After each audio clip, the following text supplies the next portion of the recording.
Good morning. My name is Annabelle Hertz. I'm visiting faculty with the Geneva School of Diplomacy and International Relations.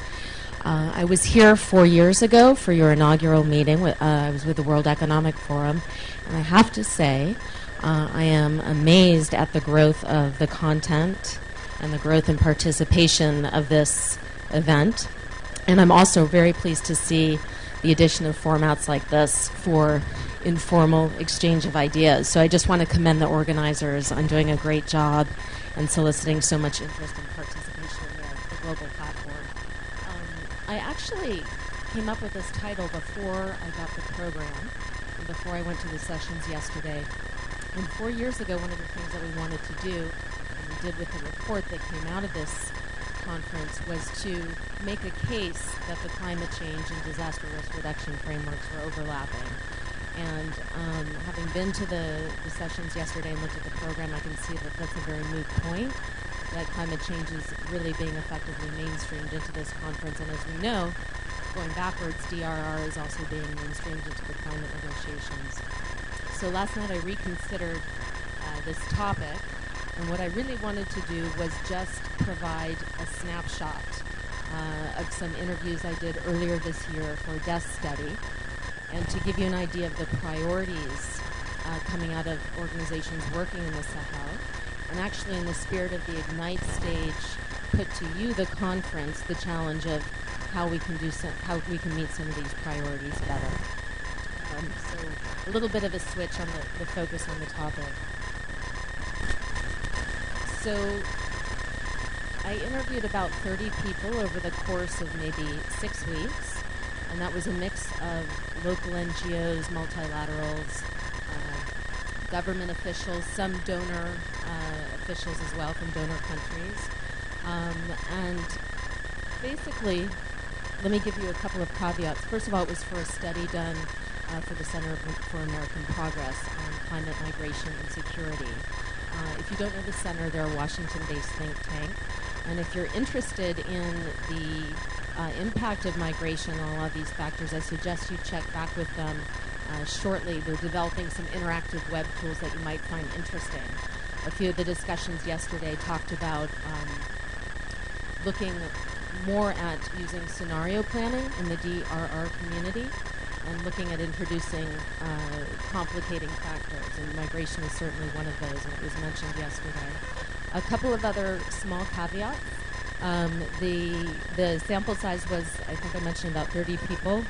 And also, I say Sahel, but really we looked at Niger and Nigeria. And while you have Agaday in the middle of Niger, we also included the Niger Delta for obvious reasons because of flooding.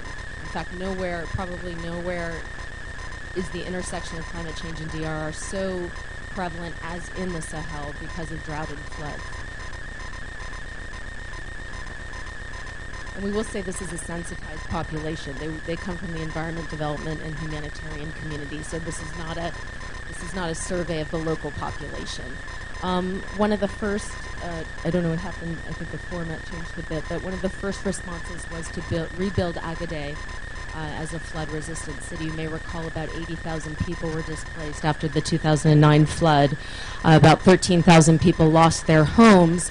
And even this week, the Red Cross is opening a migrant transit station. Agaday has always been en route between Libya, for example, moving south towards Nigeria. And with the conflict, the number of migrants is expected to increase. So there is an opportunity now to look at maybe developing some new models in Agaday. It's traditionally a mud brick city. You can see by the photograph, easily destroyed, and there may be some earth compression technologies that could be introduced, as well as incorporating things like albis or other local shrubs into the architecture of the new buildings that will be built. Another priority was to integrate communities into food security strategies, and I would actually say better integrate. Obviously, food security is the main entry point for the convergence of climate change and disaster risk reduction in the Sahel. It's a huge issue. Up to 3 million people this year are expected to experience food security issues or food insecurity. Two of the areas that came up as priorities were the governance. There's a planning process for the food security community and an agenda setting process, and there's a sense that communities need to be better integrated and better represented in the planning process. The other area was in biodiversity conservation, specifically in biodiversity gardens and seed banks. Again, there's a sense that a lot of the adaptation pilot programs are going very well, but that they're going to be limited in terms of scaling up unless local representatives are better integrated.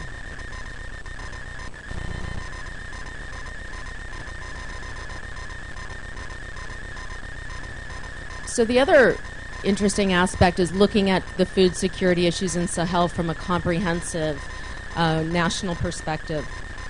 And really, there are some tools that are being introduced to try to move people from the physical provision of food aid to having the funds to be able to purchase their own food.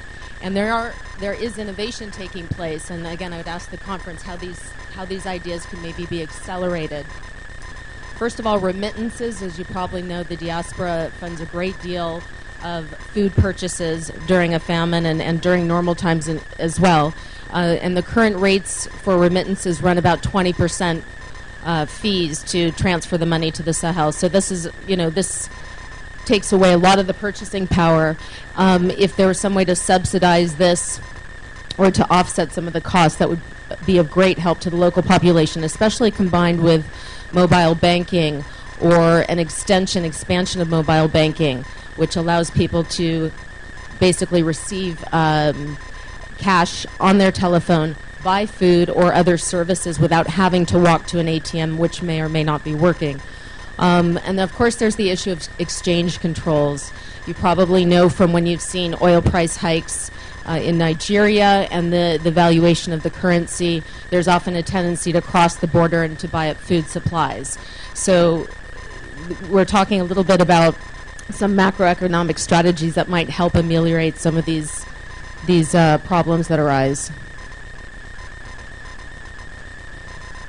So early warning is always, of course, a huge issue in disaster risk reduction. And the responses were also there for Nigeria, but for Niger it was particularly acute. It was something that almost everybody mentioned right offhand.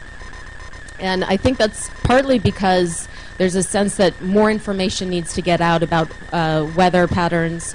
And also we've reached a little bit of a point, of a stalemate point in which the technologies from satellite weather data are not yet compatible or not yet working very well with the local weather monitoring stations. So it's those two sources of information have yet to be synthesized. But there is a high priority put on getting more of this information out.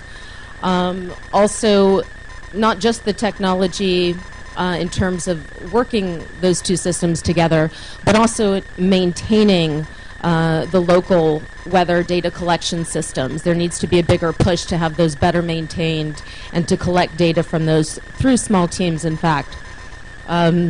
There's also an issue of technology in terms of dissemination. One of the suggestions was that information go out via radio as the primary source.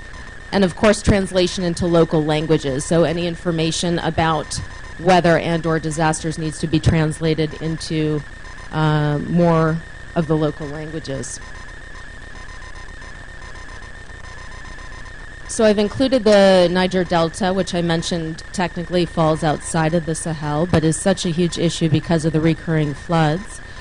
And really, the focus for many Nigerians is getting together a comprehensive resettlement strategy. So obviously, this is a delicate issue.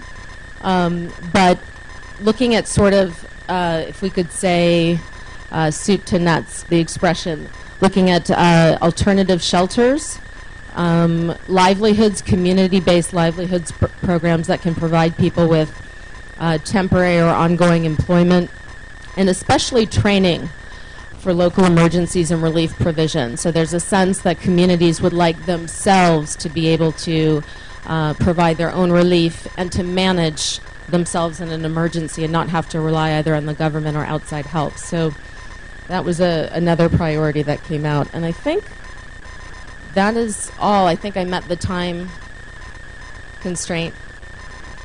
Yeah, I mean, if we have a couple of minutes, if you have any questions, I'd be happy to answer them. Again, this was a really broad, quick look. I consider it a snapshot, and I just wanted to contribute to the discussion here, and again, put it back to the conference to see if there's some interesting ideas that come up for the priority areas that were identified. Any questions? Nope. Okay. Well, thank you very much. Look forward to seeing you and your presentations in the conference. Yeah.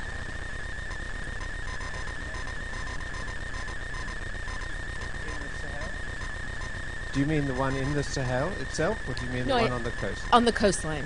Yeah, maybe you should specify. Okay. Because the Niger Delta, the interesting one is in Mali. Okay. Well, sorry, I was focused on this one. And what you can get from the one in Mali is they have a lot of experience of living with floods. Absolutely. So it's right in the zone. Absolutely. Okay.